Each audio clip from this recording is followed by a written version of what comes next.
we've done this since Haiti, all over the country, including the Czech Republic, the UK. I mean, we've been all over the world on this little tour. So I've taught this lecture from kindergartners to police and fire expos and preparedness fairs and everything. So I've done it for 4 hours and as quick as 20, 30 minutes. But we'll skim through it. You guys just tell me when you're bored. So Hunter's a red and white border collie. He's 9 years old, was donated to me personally by the National Disaster Search Dog Foundation. They're a nonprofit organization that started after we came back from Oklahoma. We took a 60-year-old woman named Wilma Melville with us on that disaster. That was my first deployment with the team. And we remember we were all looking at this woman thinking she couldn't do anything except pet her dog and stroke her dog and tell it to search. But she wasn't multifunctional. She didn't hold safety officer hats and other skills that most of us could do when we're not in mode with the dog. You know, some guys can hammer nails. She couldn't do a whole lot. So she came back from that disaster with this vision of starting this nonprofit Search Dog Foundation, taking the funds that came into that nonprofit organization and finding these types of animals and donating them to firefighters across the country. So as you know, there's 28 FEMA teams, 72-man FEMA teams spread out throughout the U.S. 8 of them are here in California, plus Washington. So that makes 9 available on the West Coast for the big one in San Fran, Oakland, or here available to us. All of those teams went back to 9/11, by the way. So on the bigger wide-scale disasters, there's enough work for everybody. You'll see some of these rescues in the PowerPoint presentation. It took us 19 hours to dig one person out. So it's a very manpower-intensive, slow going type of rescue when you're dealing with heavy reinforced concrete and these types of materials. So every one of those FEMA teams I talked about has 6 dogs assigned to it. If they don't have 6 dogs, they're not deployable. So our agency, LA County Fire, has 11 of them, and he's the veteran of the 11. So the rest of them are various different breeds, Laps, Golden Retrievers, Mutts, whatever it is. But there's 75 of these guys in the country that are over the top with drive and energy and enthusiasm. You wouldn't think that looking at him, but he is a 2-year-old when, you know, the word search goes on or his favorite toy comes out, which is Football Man.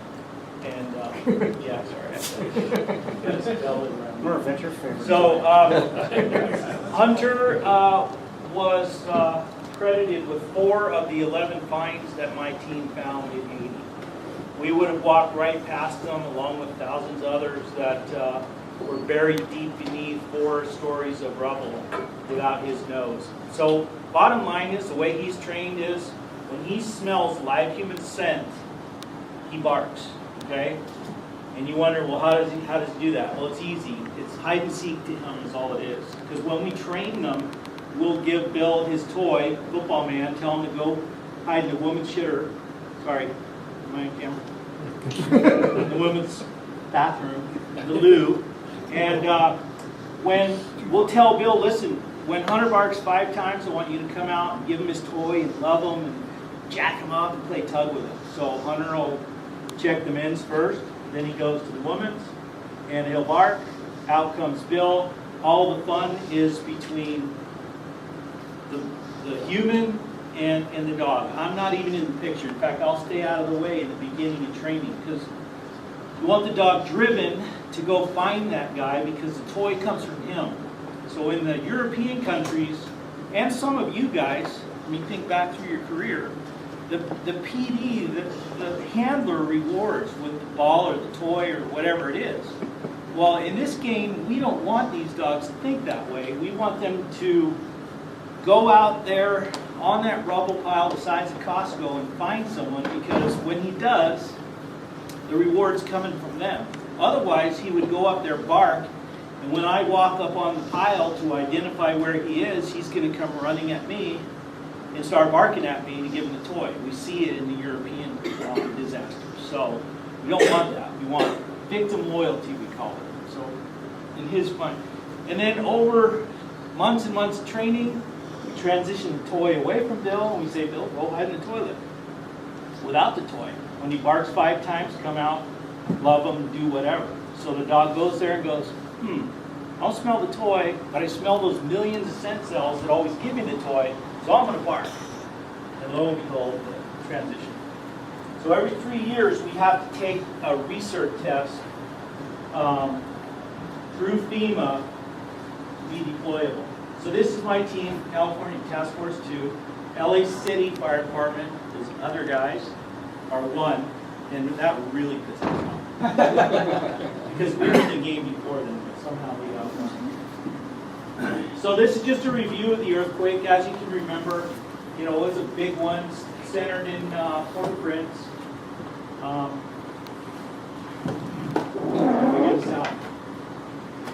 These slides are a little slow going. Now I'm going to skim through these. The Haiti earthquake, if you can look there, the number of dead, 230,000, was one of the highest, second highest ever earthquake. So it was a big one on the scale of things. This is how we fly. We fly out of March Air Force Base, or if March is busy in wartime, which several of our disasters all the way back to 9/11 have been, then they move us to a contract aircraft. So our load profile, which is, let me go back one, see if that happens. Our load plan has to be able to go from C5, C-17, 747, you know, some of them are rounder fuselages, some of the military ones are vertical. So spur of the moment, we have to be able to reconfigure. You see in the back of all the people are the cache, well, you'll see other pictures here. The cache of all of our equipment, which is 3 semi-trucks worth of debris, worth of tools. And the tools that are on there are everything any of us would love. It's a man's Home Depot on wheels. Every kind of saw, torch. These are some earlier photos of him. It's just before we left for Haiti.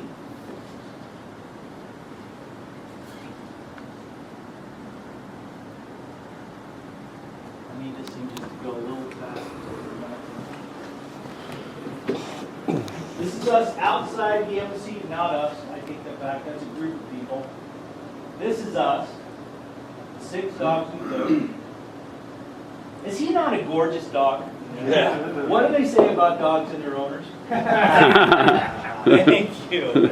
I'll be here all night. Okay. It's a time joke. All right. So this, we have names, just like we did in Oklahoma. We have names for all the victims that were still in or came out, or certain types of holes.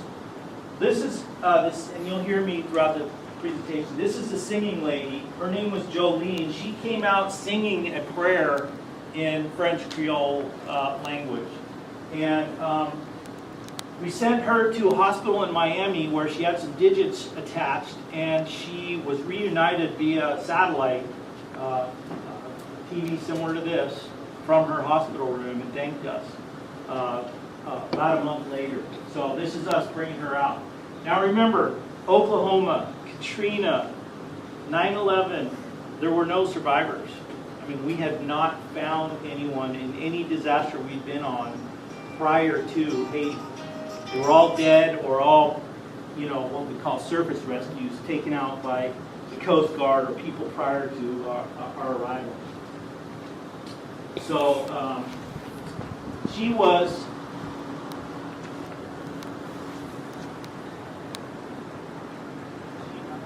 where the best place is for this. She was in a parking garage hanging onto a sign when the earthquake happened, and the floors above her collapsed on her hands, pinning her. All right.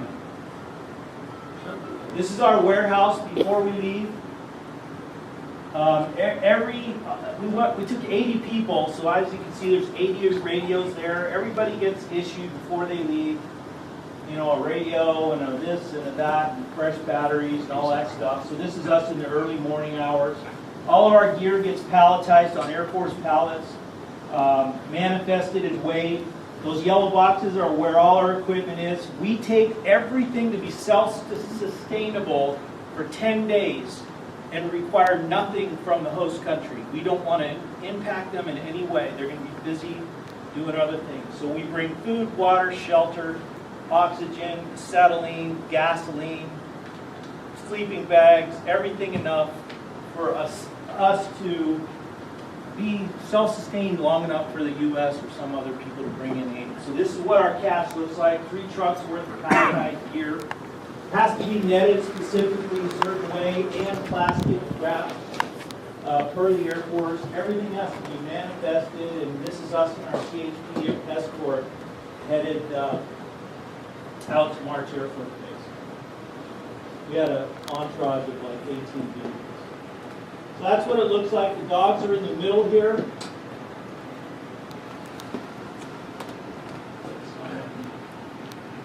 In the middle, and all the gear's behind them. And they gave every one of us an Ambien. We're literally kneecap to kneecap, and right here in the middle is our web gear strapped. And then we're sitting in these web seats facing each other with our knees pressed up against all these pallets of gear. We bring our own doctors, we bring our own paramedics, we bring our own civilian structural engineers, and then the rest of us are firemen trained in various disciplines, from communication, logistics, to rescue, to management, to planning, to safety officers, etc. So they gave us all an Ambien, and I remember wheels rolling, and when we shook like that, and I looked out the portal, it was morning. So I don't remember anything. Well, I swear by this. And what was nice was we flew all night long, so in reality, we were ready to go to work when we landed at 6 a.m. fresh, and that's the concept. You don't want to have to go there and go, I know you got 200,000 dads, but we got to bed down. No, that's not well received. So of course, these guys have like 13 people assigned to this aircraft that flew us and offloaded all of our gear.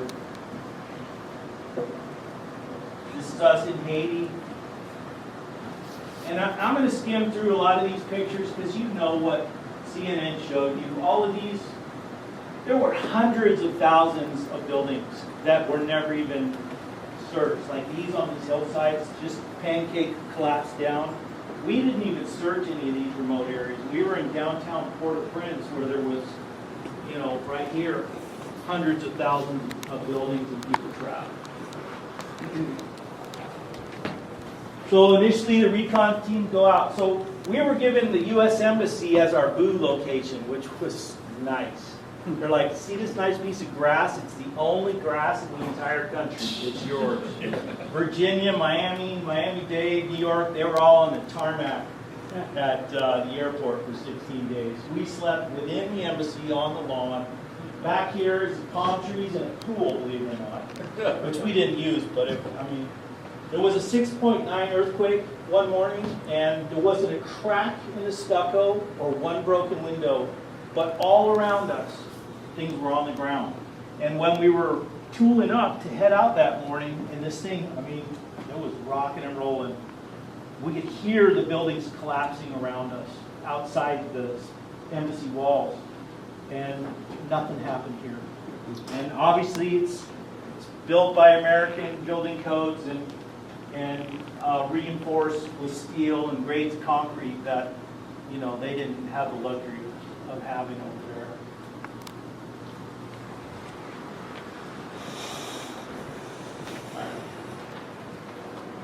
I think I'll push the button.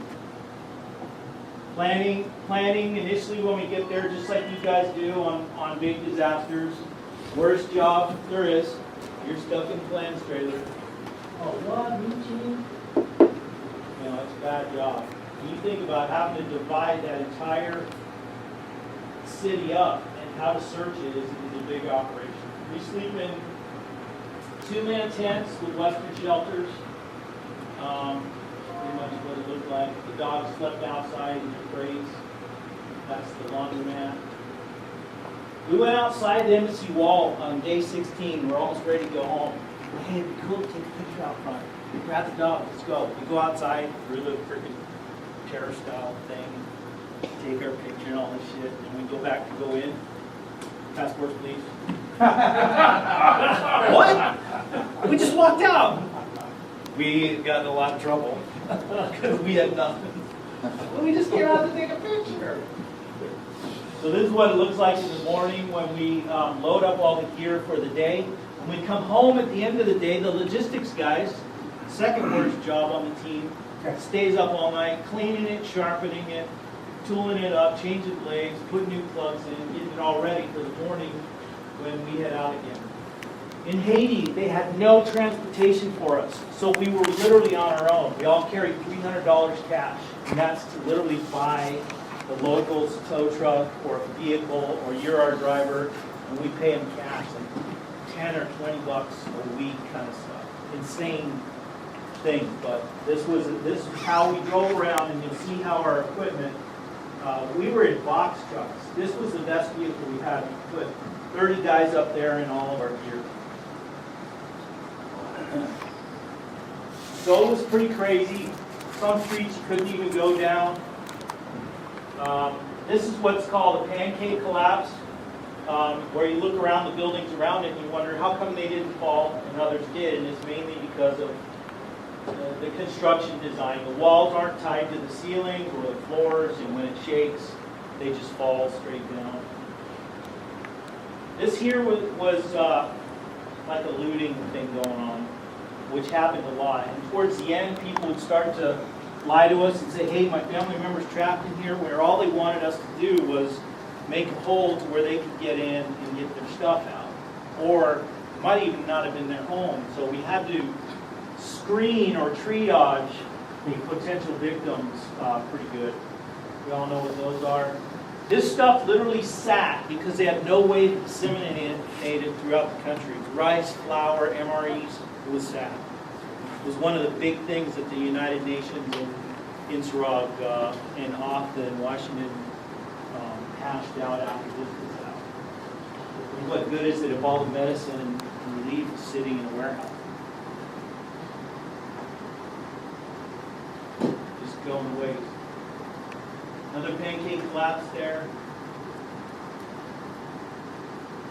School was in session.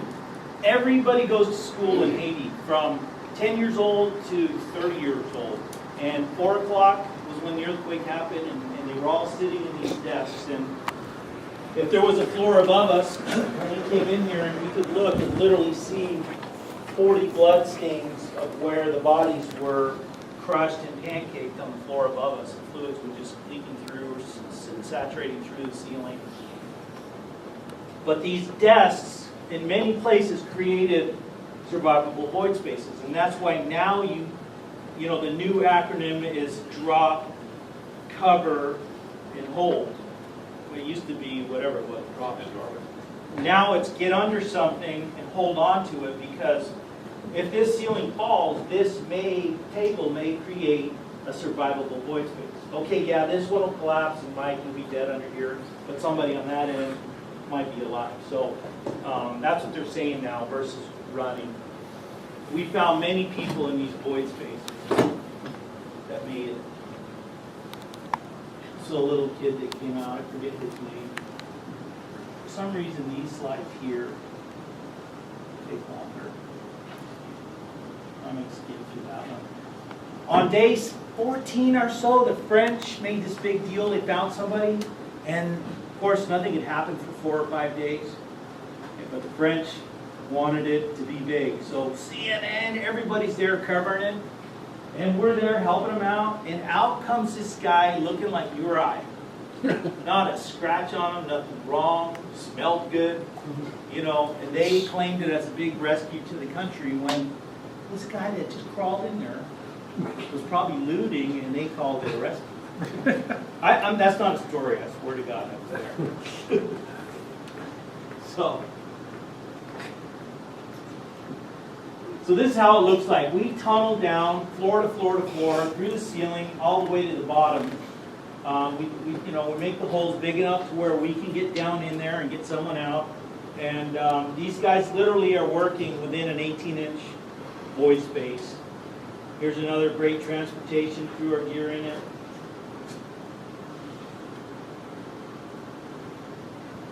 Where's the dog? Where's your dog? I don't see any pictures of your dog. Come on. Sorry. It's all about the dog. You want to you, we don't want you. Okay, then I'll skip me. Actually, I'm asleep in most of the day. So this was us. Oh, there you go. Now we're talking. So they gave us this one armored vehicle the embassy had as a Suburban with bulletproof glass and all this stuff. And we would stick 9 people in there, some water, our gear, and the dogs literally, where normally we'd go, hey, we need our crate and we need air conditioning for him. And they're like, dude, you put him on your lap because we're leaving in 5 minutes. You know, I mean, that's the way it was. Throw him on the tow truck. So I'm going to skip some of these here. I mean, it's all just typical. Jeez. Pancake collapses. That's us heading out. We're in the back of a Blazer here. This is when he found his guys. I'll set this up for you. They called us up. We want him to search, so I bring him up to the front of the vehicle and